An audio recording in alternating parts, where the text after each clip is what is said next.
નમસ્કાર બાળ દોસ્તો, કેમ છો? મજામાં હશો? બાળ દોસ્તો, જ્ઞાન સેતુ કાર્યક્રમ દ્વારા તમે ધોરણ 5ના કદમ 1થી શરૂ કરીને છેલ્લા કદમ સુધી તમે કામ કર્યું છે. આપણે ચાલો યાદ કરીએથી શરૂ કરીને ચાલો ચકાસીએ ત્યાં સુધી તમે જ્ઞાન સેતુની બુકલેટમાં વિવિધ પ્રશ્નોના ઉત્તર લખ્યા જ હશે, ખરું ને? તો ચાલો આપણે શરૂ કરીએ. જુઓ બાળ દોસ્તો, અહીં તમે કદમ 1થી 7માં આવી ચિત્ર આધારિત કેટલીક પ્રવૃત્તિઓ કરી છે.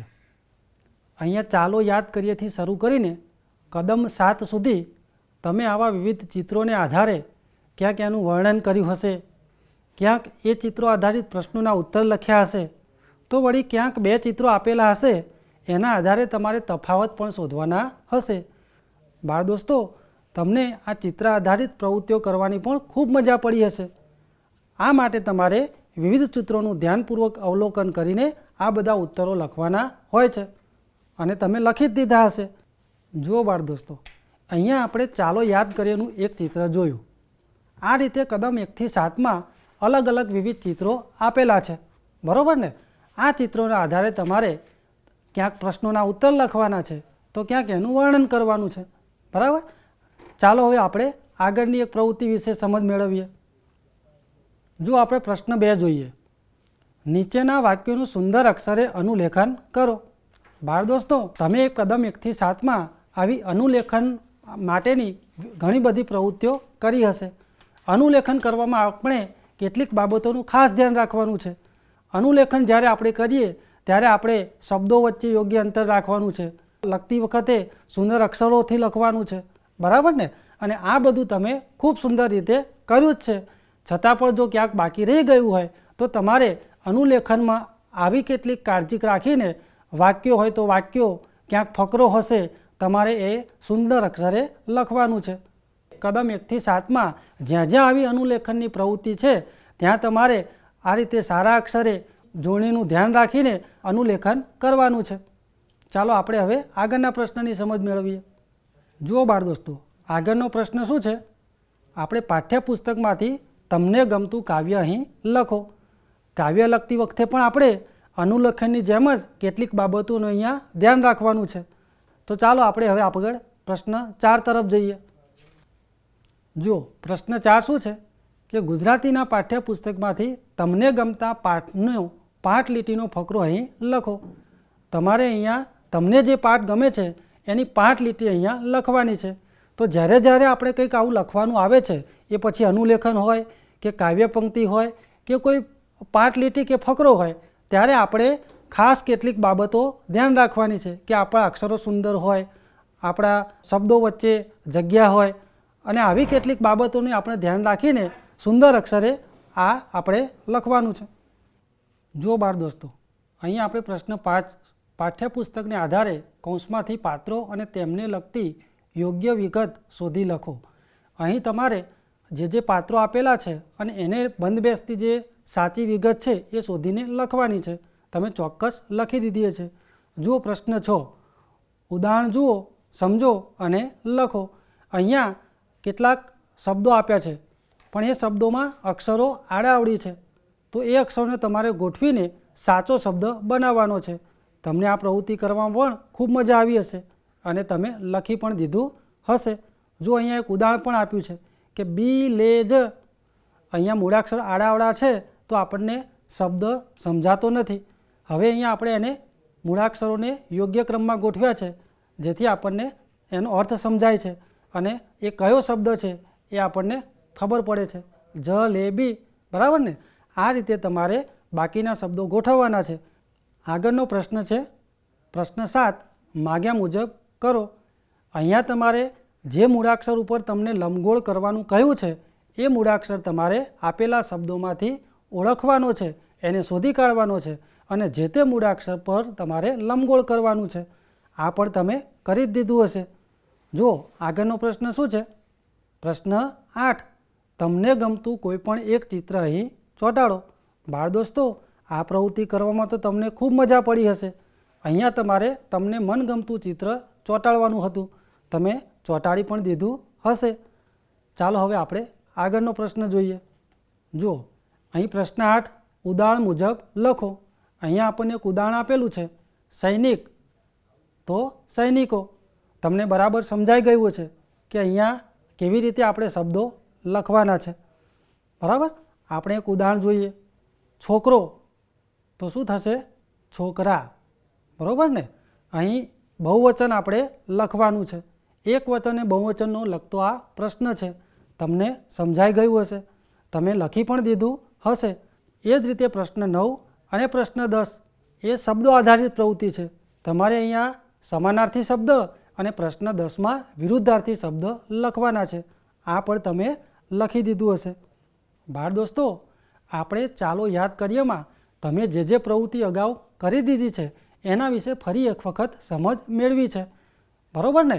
હવે તમારે જ્યાં પણ કંઈક લખવાનું બાકી રહી ગયું હોય અથવા તમને ન સમજાયું હોય એને તમારે ફરી એક વખત જોઈ લેવાનું છે અને અહીં જ્ઞાન સેતુની બુકલેટમાં એના ઉત્તરો લખવાના છે। ચાલો હવે આપણે કદમ 1 તરફ આગળ વધીએ। જુઓ, કદમ 1માં પ્રશ્ન 1। અહીં જે પ્રશ્ન 1 છે એ તમારે ધોરણ 4નું જે પાઠ્યપુસ્તક છે એના મુખપૃષ્ઠ ઉપર જે ચિત્ર આપેલું છે એ ચિત્રના અનુસંધાને અહીં નીચે કેટલાક વાક્યો આપ્યા છે। એ વાક્યો સાચા છે કે ખોટા એ તમારે એને શોધવાના છે અને શોધીને તમારે લખવાનું છે અને જે વાક્ય ખોટું હોય એ વાક્ય સુધારીને તમારે ફરીથી લખવાનું છે, બરાબર છે। આ પ્રવૃત્તિ પણ તમે કરી જ દીધી હશે। ચાલો આપણે પ્રશ્ન 2 જોઈએ। પ્રશ્ન 2, નાવડી ચાલી વાર્તાચિત્રના આધારે નીચેના શબ્દ કોષ્ટકમાંથી પશુ પંખીઓના નામ શોધો અને તેમના વિશે એક એક વાક્ય લખો। તમારે આ કોષ્ટકમાંથી પશુ પંખીઓના નામ શોધવાના છે અને પછી એના પરથી તમારે એક એક વાક્ય લખવાનું છે। ચાલો આપણે એક ઉદાહરણ જોઈ લઈએ। જુઓ, અહીંયા આપણે એક શબ્દ શોધ્યો, ઉંદર, બરાબર ને। આપણે અહીંયા તમારે આ રીતે લખવાનું છે અને પછી તમારે એના પરથી એક વાક્ય બનાવવાનું છે। ઉંદર ચૂંચું કરે, ઉંદર ચૂંચું કરે। અહીંયા તમને એક ઉદાહરણરૂપ વાક્ય લખીને બતાવ્યું છે। તમે ઉંદર શબ્દ આધારિત બીજું વાક્ય પણ બનાવી શકો છો। ચાલો આપણે પ્રશ્ન 3ની સમજ મેળવીએ। જુઓ, પ્રશ્ન 3માં તમારે નાવડી ચાલી એકમમાંથી તમને ગમતા 5 વાક્યો લખવાના છે, બરાબર છે। તમે લખી દીધા હશે। ચાલો આપણે પ્રશ્ન 4 જોઈએ। પાઠ્યપુસ્તકના એકમ નાવડી ચાલીના ચિત્રો જોઈ પ્રશ્નોના ઉત્તર લખો। અહીંયા તમારે પાઠ્યપુસ્તકમાં જે એકમ છે નાવડી ચાલી એના ચિત્રોનું અવલોકન કરવાનું છે અને એ ચિત્ર જોઈ તમારે આ પ્રશ્નોના ઉત્તર લખવાના છે। ચાલો આપણે પ્રશ્ન 5 જોઈએ। પ્રશ્ન 5, તમારા ઘરની બારીમાંથી બહાર દેખાતા દ્રશ્યનું 5 વાક્યમાં વર્ણન કરો। આ પ્રશ્ન થોડોક જુદા પ્રકારનો છે। અહીંયા તમારે મૌલિક રીતે આ ઉત્તર લખવાનો છે કે તમારા ઘરની બારીમાંથી જે દ્રશ્ય દેખાય છે એનું તમારે અહીંયા વર્ણન કરવાનું છે। ચાલો પ્રશ્ન 6 તરફ જઈએ। નાવડી ચાલી ચિત્ર વાર્તાના આધારે પાત્રો ઓળખો અને લખો। અહીંયા તમારે જે વાક્યો આપેલા છે એ વાક્યોને વાંચવાના છે, સમજવાના છે અને આ વાક્ય કયા પાત્રને લગતું છે એ તમારે પાત્રને ઓળખી લેવાનું છે અને અહીંયા એ પાત્રનું નામ લખવાનું છે। ચાલો આપણે પ્રશ્ન 7 જોઈએ। પાણીમાં રહેતા 5 પ્રાણીઓના નામ લખો અને તેમને શબ્દકોશના ક્રમમાં ગોઠવો। અહીંયા તમારે 5 પ્રાણીઓના નામ લખવાના છે અને તેને શબ્દકોશના ક્રમમાં ગોઠવવાના છે। શબ્દકોશના ક્રમમાં કેવી રીતે ગોઠવવું એની સમજ તમે ઘણી વખત મેળવી છે। તમે શબ્દકોશનો ઉપયોગ કરતા પણ શીખ્યા જ હશો, બરાબર છે। આ રીતે તમારે અહીંયા પ્રાણીઓના નામને શબ્દકોશના ક્રમમાં ગોઠવવાના છે। જોયું બાળ દોસ્તો, કદમ 1ની અંદર તમે વિવિધ પ્રવૃત્તિઓ અને પ્રશ્નોના જવાબ ખૂબ સુંદર રીતે લખ્યા છે અને હવે તો તમને આ ખૂબ ફાવી ગયું છે, બરાબર। તો ચાલો આપણે કદમ 2 તરફ જઈએ। જુઓ, કદમ 2, અહીંયા પ્રશ્ન 1, તમને ગમતા શાકભાજીના ચિત્રો દોરી રંગ પૂરો। અહીંયા તમારે જે તમને શાકભાજી ગમે છે એના ચિત્રો તમારે દોરવાના છે, બરાબર છે। ચાલો આપણે પ્રશ્ન 2 તરફ જઈએ। પ્રશ્ન 2, ઉપરના દરેક ચિત્ર વિશે એક એક વાક્ય લખો। અહીંયા ઉપર તમે જે ચિત્ર દોર્યું છે, તમને ગમતા શાકભાજીનું જે ચિત્ર તમે દોર્યું છે એના આધારે તમારે એક એક વાક્ય અહીંયા લખવાનું છે. પ્રશ્ન 3 જોઈએ. પ્રશ્ન 3, નીચેના પ્રશ્નોના જવાબ લખો. બાળ દોસ્તો, આ જે પ્રશ્ન છે, તમે ગયા વર્ષે જે ઠંડી કાવ્ય શીખ્યા છો એ પાઠ્યપુસ્તક આધારિત છે. એ કવિતાને તમારે યાદ કરવાની છે અને એ કવિતા તમે જે સમજ્યા છો એના આધારે ઉત્તરો લખવા પ્રયત્ન કરવાનો છે. તમે કદાચ લખી પણ દીધા હશે. ચાલો આપણે પ્રશ્ન 4 તરફ જઈએ. પ્રશ્ન 4, નીચેનો ભાવ દર્શાવતી પંક્તિઓ કવિતામાંથી શોધીને લખો. જુઓ બાળ દોસ્તો, અહીંયા એક ઉદાહરણ પણ આપ્યું છે. આપણે જોઈએ. ટમેટું કહે છે કે હું ફ્રીજમાં ઠરી જાઉં છું. હવે આવો ભાવ દર્શાવતી પંક્તિ કવિતામાં કઈ છે એ અહીંયા આપેલી છે. કહે ટમેટું મને ફ્રીજમાં બહુ લાગે છે ઠંડી. તમારે આ જ રીતે અહીં જે વાક્યો આપેલા છે એ વાક્યોને તમારે વાંચવાના છે, સમજવાના છે અને એ ભાવ દર્શાવતી કાવ્ય પંક્તિઓ કાવ્યમાંથી શોધીને લખવાની છે. ચાલો ત્યારે આપણે પ્રશ્ન 5 જોઈએ. પ્રશ્ન 5, ઠંડી કવિતા માટે તમને ચિત્ર મૂકવાનું કહેવામાં આવે તો તમે કેવા પ્રકારનું ચિત્ર મૂકશો? બાળ દોસ્તો, અહીંયા આ પ્રશ્ન થોડોક જુદા પ્રકારનો છે. અહીંયા તમે ઠંડી કવિતા શીખ્યા છો, સમજ્યા છો. હવે તમને અહીંયા પૂછવામાં આવ્યું છે કે તમને જો કોઈ ચિત્ર મૂકવાનું કહે તો તમે કેવું ચિત્ર મૂકશો? તમારે કવિતાની સમજના આધારે કલ્પના કરવાની છે, વિચાર કરવાનો છે, તર્ક કરવાનો છે અને અહીંયા તમે કયું ચિત્ર મૂકવા માગો છો એનું તમારે ટૂંકમાં અહીંયા વર્ણન લખવાનું છે. એના માટે અહીંયા એક ઉદાહરણ પણ આપ્યું છે. જુઓ, ફ્રીજમાં મૂકેલું ટમેટું ઠંડીથી થરથર ધ્રુજતું હોય તેવું ચિત્ર. બરાબર છે. ચાલો આપણે પ્રશ્ન 6 જોઈએ. કાવ્યની અધૂરી પંક્તિઓને પૂર્ણ કરો. આ પ્રશ્ન પણ કાવ્ય આધારિત છે. તમને ઠંડી કવિતા યાદ હશે જ.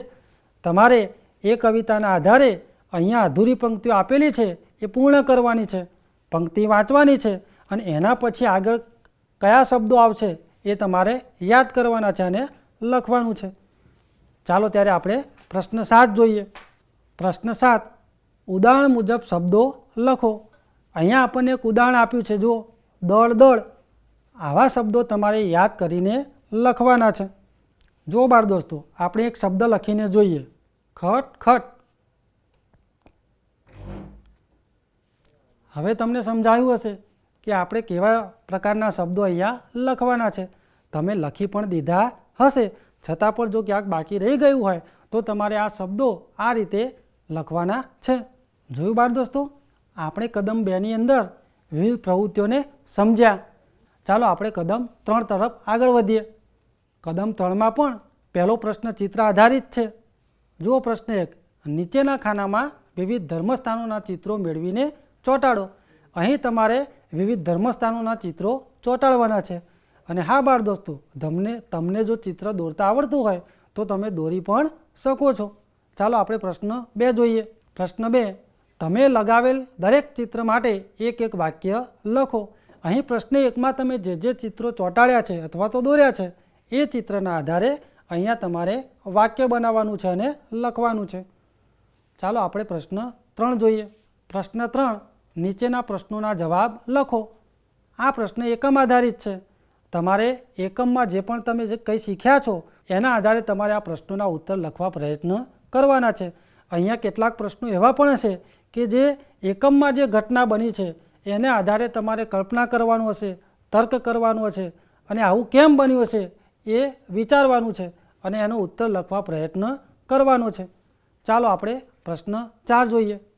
પ્રશ્ન 4, સમાન અર્થ ધરાવતા વાક્યો પાઠમાંથી શોધીને લખો. અહીં બાળ દોસ્તો તમારે એક વાક્ય આપેલું છે. એ વાક્યોના આધારે તમારે પાઠમાં કયું સમાન અર્થ ધરાવતું વાક્ય આપ્યું છે એ શોધીને લખવાનું છે. આપણે એક ઉદાહરણ જોઈએ. 2 દેવદૂત ગાયબ થઈ ગયા. હવે પાઠમાં આવું કયું વાક્ય આપેલું છે અહીંયા આપણે જોઈએ. 2 ફરિશ્તા અદૃશ્ય થઈ ગયા. 2 ફરિશ્તા અદૃશ્ય થઈ ગયા. હવે આ જ રીતે તમારે બાકીના વાક્યો વાંચવાના છે, સમજવાના છે અને એના જેવું સમાન અર્થ ધરાવતું વાક્ય એકમમાંથી શોધીને લખવાનું છે. ચાલો આપણે પ્રશ્ન 5 જોઈએ. પ્રશ્ન 5, કૌંસમાં આપેલ શબ્દોનો ઉપયોગ કરીને એક ફકરો લખો. અહીંયા કૌંસમાં કેટલાક શબ્દો આપેલા છે. એ શબ્દોને આધારે તમારે વાક્યો બનાવવાના છે અને વાક્યોને એકબીજા સાથે અનુબંધ કરીને તમારે એક ફકરો લખવાનો છે. ચાલો આપણે પ્રશ્ન 6 જોઈએ. જો પ્રશ્ન 6ની અંદર કેટલાક શબ્દો આપણને તમને લંબગોળમાં આપેલા છે. આ લંબગોળમાં જે શબ્દો આપેલા છે એ શબ્દોમાં કેટલાક સમાનાર્થી શબ્દોની જોડ છે તો કેટલાક વિરુદ્ધાર્થી શબ્દોની જોડ છે. તમારે એ શબ્દોને શોધીને તમારે અહીંયા સમાનાર્થી શબ્દો અને વિરુદ્ધાર્થી શબ્દોની જોડ લખવાની છે. પ્રશ્ન 7.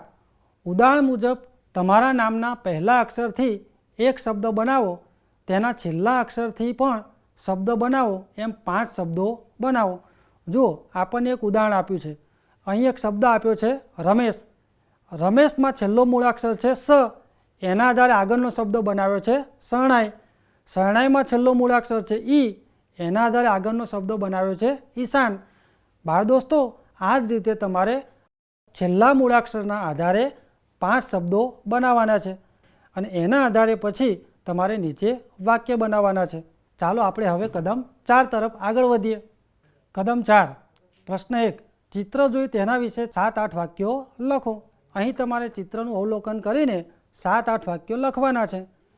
પ્રશ્ન 2. લાખો વણજારો પાઠમાંથી તમને ગમતા 5 વાક્યો લખો.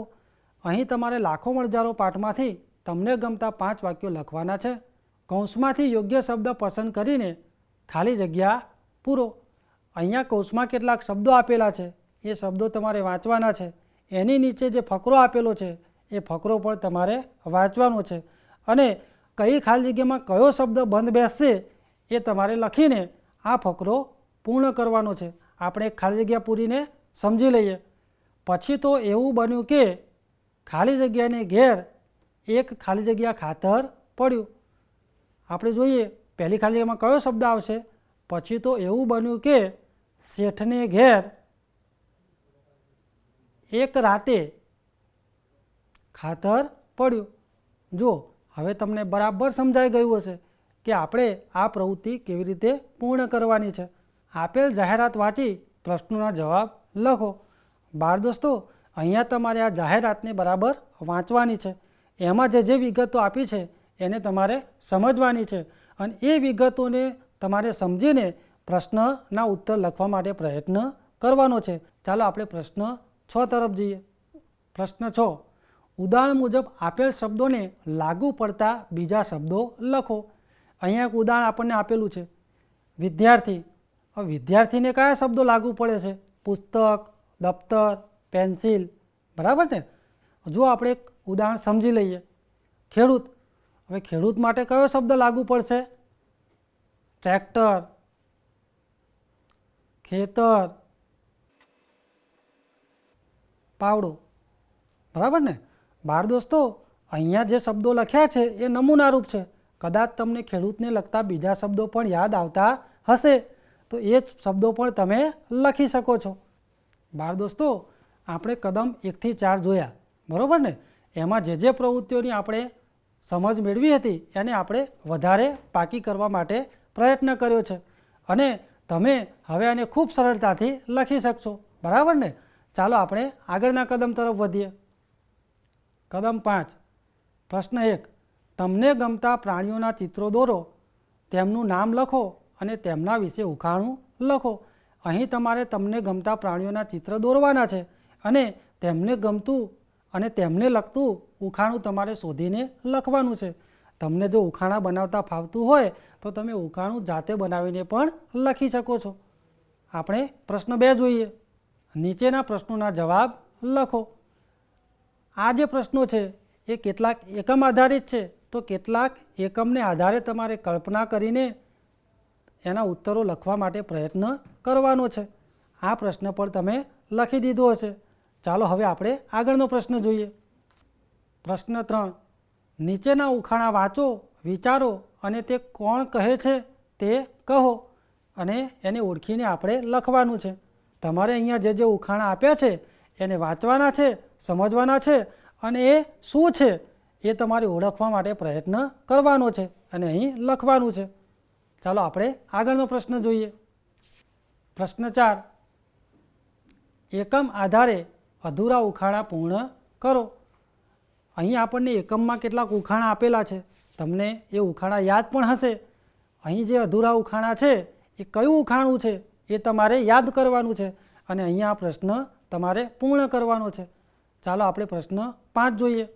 અહીં આગળના પેજ ઉપર જે કોષ્ટક આપેલું છે એ કોષ્ટકમાંથી તમારે આ નીચે જે શબ્દો આપ્યા છે એના સમાનાર્થી શબ્દો તમારે શોધવાના છે. બરાબર છે. આ પ્રવૃત્તિ કરવી તમને તો ખૂબ ગમે, કારણ કે કોઠામાંથી શબ્દો શોધવાની તો ખૂબ મજા પડે. બરાબર ને? તમે આ પ્રવૃત્તિ પણ કરી દીધી હશે. ચાલો આપણે આગળનો પ્રશ્ન જોઈએ. પ્રશ્ન 6, તમે શોધેલા સમાનાર્થી શબ્દોનો ઉપયોગ કરી ફકરો લખો. તમે આગળ જે પ્રશ્ન 5માં શબ્દો શોધ્યા છે એ સમાનાર્થી શબ્દોનો ઉપયોગ કરીને અહીંયા તમારે ફકરો બનાવવાનો છે. હવે આપણે આગળનો પ્રશ્ન જોઈએ. પ્રશ્ન 7, જરૂરી અક્ષર ઉમેરી અર્થપૂર્ણ શબ્દ બનાવો. અહીંયા ઉદાહરણ આપેલું છે. જુઓ, ખાલી જગ્યા દડું અને એના પરથી એક શબ્દ બનાવ્યો છે પાંદડું. બરાબર ને? અહીંયા આપણે પાંદડું શબ્દ બનાવ્યો. એ રીતે તમારે નીચે ખાલી જગ્યા રેડ. બરાબર. હવે આપણે અહીંયા કયો શબ્દ મૂકીશું? તો અહીંયા સાચો શબ્દ બનશે નારિયેળ. આ રીતે તમારે અહીંયા જે ખાલી જગ્યાઓ આપી છે એ ખાલી જગ્યામાં યોગ્ય અક્ષર મૂકીને સાચો શબ્દ બનાવવા માટે પ્રયત્ન કરવાનો છે.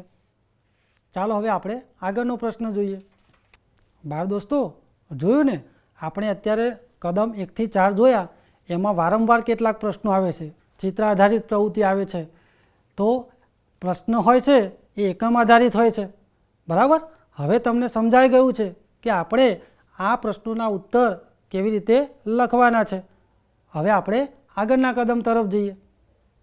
જુઓ કદમ 6. પ્રશ્ન 1, ચિત્ર જુઓ અને નીચેના પ્રશ્નોના જવાબ લખો. અહીંયા તમારે ચિત્રનું ઝીણવટભર્યું અવલોકન કરવાનું છે. એ ચિત્રમાં કઈ ઘટના બની રહી છે, શું બની રહ્યું છે, કોણ કોણ છે, શું શું દેખાય છે, આ બધું જોવાનું છે અને એના આધારે નીચે આપેલ પ્રશ્નોના ઉત્તર લખવા પ્રયત્ન કરવાનો છે. આપણે આગળનો પ્રશ્ન સમજીએ. પ્રશ્ન 2, કલાકારની ભૂલ એકમમાંથી તમને ગમતા 5 વાક્યો લખો. અહીં તમારે જે એકમ કલાકારની ભૂલ તમે શીખ્યા છો, સમજ્યા છો, એમાંથી તમને ગમતા 5 વાક્યો સારા અક્ષરે લખવા પ્રયત્ન કરવાનો છે. આગળનો પ્રશ્ન જોઈએ. પ્રશ્ન 4, ખોટા શબ્દને છેકી ફકરો વાંચો અને ફરીથી લખો. બાળ દોસ્તો, અહીંયા એક ફકરો આપેલો છે પણ કેટલીક જગ્યાએ 2 શબ્દો આપેલા છે. એમાંથી આપણે ખોટા શબ્દને છેકવાનો છે અને નીચે આપણે ફકરો ફરીથી લખવાનો છે. ચાલો આપણે એક વાક્ય સમજી લઈએ.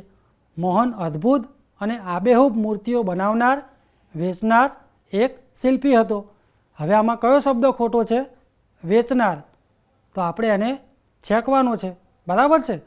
હવે તમારે આ રીતે આખા ફકરામાં જે શબ્દો ખોટા છે એને છેકીને એ ફકરો ફરીથી સુંદર અક્ષરે નીચે લખવાનો છે. આ વાક્યને આપણે વાંચીને સમજી લઈએ. મોહન અદ્ભુત અને આબેહૂબ મૂર્તિઓ બનાવનાર એક શિલ્પી હતો. જોયું ને બાળ દોસ્તો? હવે તમને સમજાઈ ગયું કે આપણે ખોટો શબ્દ છેકીને વાક્ય ફરીથી વાંચીએ કે લખીએ છીએ તો એનો અર્થ સ્પષ્ટ થાય છે. તમારે આ જ રીતે આખા ફકરામાં જે શબ્દો ખોટા છે એને ચેકીને ફરીથી નીચે ફકરો લખવાનો છે. પ્રશ્ન 5, કલાકારની ભૂલ એકમમાંથી જોડાક્ષરવાળા 5 શબ્દો લખો અને તેમનો વાક્યમાં ઉપયોગ કરો. અહીં તમે જે એકમ શીખ્યા છો, સમજ્યા છો, એમાંથી જોડાક્ષરવાળા 5 શબ્દો તમારે શોધીને લખવાના છે અને એનો વાક્યમાં ઉપયોગ કરવાનો છે. ચાલો આપણે આગળનો પ્રશ્ન સમજીએ. પ્રશ્ન 6, સાચી જોડણીવાળા શબ્દો ઉપર લંબગોળ કરો. અહીં આપણને કેટલાક શબ્દો આપેલા છે. એને આપણે વાંચવાના છે, સમજવાના છે અને કયા શબ્દની જોડણી સાચી છે એને ઓળખીને એની ઉપર આપણે લંબગોળ કરવાનું છે. જો આપણે 5મો શબ્દ જોઈએ, શાંતિ. સાચો શબ્દ આપણે શોધવાનો છે અને આ રીતે એની ઉપર લંબગોળ કરવાનું છે. તો બાળ દોસ્તો, તમારે અહીંયા બાકીના શબ્દો જે છે એ વાંચીને, સમજીને અને સાચી જોડણીવાળો શબ્દ તમારે શોધીને એની ઉપર લંબગોળ કરવાનું છે. હવે આપણે કદમ 7 જોઈએ. કદમ 7, પ્રશ્ન 1, નીચેના વાર્તા ચિત્રો જુઓ અને તમારા શબ્દોમાં વાર્તા લખો. બાળ દોસ્તો, અહીં તમારે ચિત્રો ધ્યાનથી જોવાના છે અને આ કઈ વાર્તા છે, વાર્તામાં કઈ ઘટનાઓ બની રહી છે એ તમારે સમજીને એને વાર્તા સ્વરૂપે લખવાની છે. બાળ દોસ્તો, આ પ્રવૃત્તિ કરવાની તો તમને ખૂબ મજા પડે. તમે આ વાર્તા સાંભળી છે અને ક્યાંક જોઈ પણ હશે, બરાબર? એટલે આ વાર્તાને તમારે હવે અહીંયા લખવાની છે. ચાલો આપણે પ્રશ્ન 2 જોઈએ. પ્રશ્ન 2, કાવ્યમાં રાતા રંગનું વર્ણન ક્યાં ક્યાં કરવામાં આવ્યું છે? બાળ દોસ્તો, આ પ્રશ્ન એકમ આધારિત છે અને આ કવિતા તો તમને ખૂબ ગમે છે. આ કવિતામાં રાતા રંગનું વર્ણન કઈ કઈ જગ્યાએ છે એ તમારે યાદ કરવાનું છે અને અહીંયા લખવા પ્રયત્ન કરવાનો છે. હવે આપણે આગળનો પ્રશ્ન જોઈએ. ઉદાહરણ મુજબ અંતે ડી અને ડુ આવે તેવા શબ્દો બનાવો. અહીંયા આપણને એક ઉદાહરણ પણ આપ્યું છે, જુઓ, ચુંદલડી અને રમકડું. હવે આપણે શબ્દના અંતે ડી અને ડુ આવતા હોય તેવા બીજા શબ્દો શોધવાના છે, યાદ કરવાના છે અને અહીંયા લખવાના છે. આપણે એક લખી જોઈએ. જુઓ, ગાડી અને બળદગાડું, બરાબર ને? આપણને એક ઉદાહરણ આપેલું છે અને અહીંયા આપણે એક નમૂનારૂપ બીજા શબ્દો પણ લખીને જોયા. આ રીતે તમારે બીજા શબ્દો લખવાના છે. આપણે આગળનો પ્રશ્ન જોઈએ. જો બાળ દોસ્તો, આ કદમ નંબર 7નો અંતિમ પ્રશ્ન છે. પ્રશ્ન 6, 5 ગામના નામની યાદી બનાવો અને તેમને શબ્દકોશના ક્રમમાં ગોઠવો. બાળ દોસ્તો, આ પ્રવૃત્તિ પણ તમે તમારા પાઠ્યપુસ્તકમાં અને જ્ઞાનસ્રોતની બુકલેટમાં પણ અગાઉ અનેક વખત કરી ગયા છો. એટલે હવે તો તમને ખબર જ છે કે આપણે અહીંયા કેવી રીતે આ શબ્દો લખવાના છે, બરાબર છે? તમારે અહીંયા 5 ગામના નામની યાદી કરવાની છે અને એને શબ્દકોશના ક્રમમાં ગોઠવવા પ્રયત્ન કરવાનો છે. તમે શબ્દકોશની મદદ પણ લઈ શકો છો. જોયું બાળ દોસ્તો? આપણે અહીંયા કદમ 1 થી 7નું ફરીથી વિહંગ અવલોકન કર્યું. તો ચાલો બાળ દોસ્તો, ફરી મળીશું આવતા અંકમાં. આવજો.